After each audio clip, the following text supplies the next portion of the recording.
Fact check.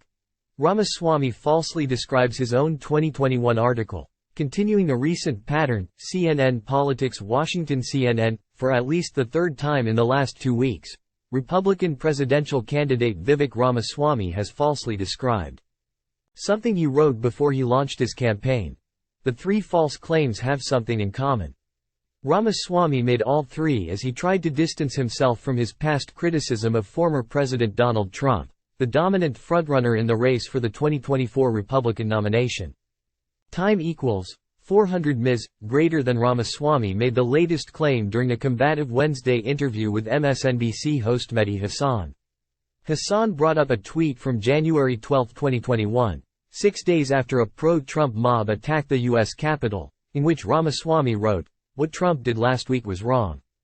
Downright abhorrent. Plain and simple." Hasan asked him to specify what Trump did that was downright abhorrent.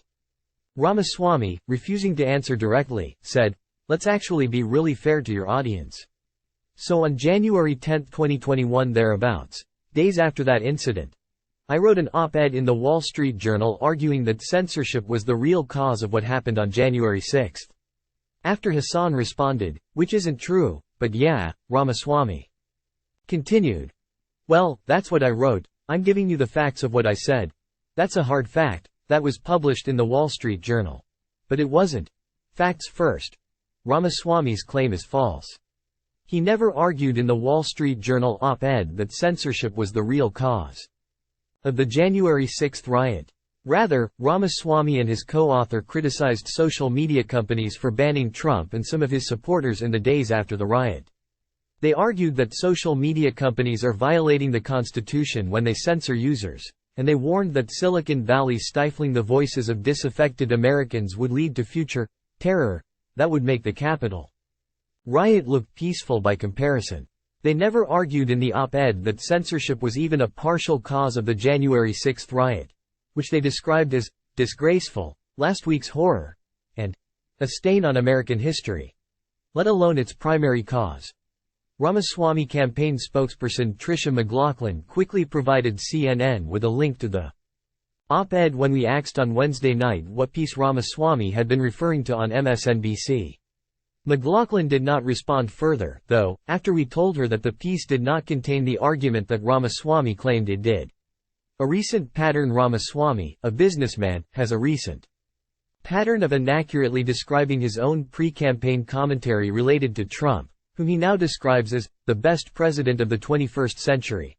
Ramaswamy's previous 2 false claims about his writings were about the contents of his 2022 book, Nation of Victims, in which he criticized Trump at length for insisting that the 2020 election was stolen. At a Republican debate in August, Ramaswamy falsely denied that the book was more negative about Trump than he was at the debate. 4 days later, when he was asked in an NBC interview about the book's denunciation of Trump's stolen election tales, he falsely claimed that the same book included about 20 pages of discussion about how big tech had interfered in the election. In fact, the book did not address that topic on any page, though a book he published in 2021 did.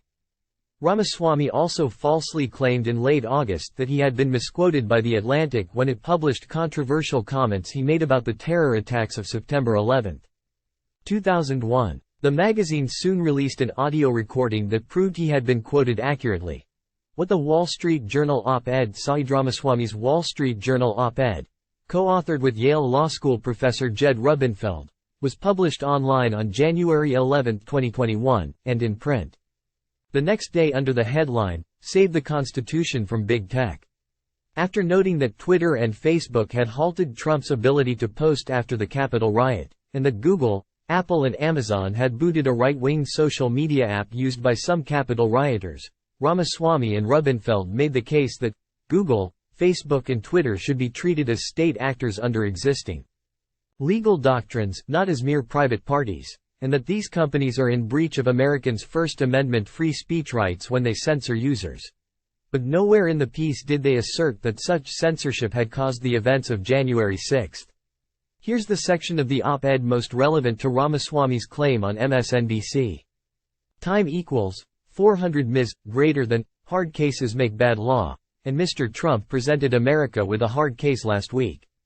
The breach of the Capitol is a stain on American history, and Silicon Valley seized on the attack to do what Congress couldn't by suppressing the kind of political speech the First Amendment was designed to protect. Time equals 400 Ms. greater than there's more at stake than free speech. Suppression of dissent breeds terror. The answer to last week's horror should be to open more channels of dialogue, not to close them off. If disaffected Americans no longer have an outlet to be heard, the siege of Capitol Hill will look like a friendly parley compared with what's to come. Time equals 400 Ms. greater than that's just not the argument Ramaswamy described on MSNBC.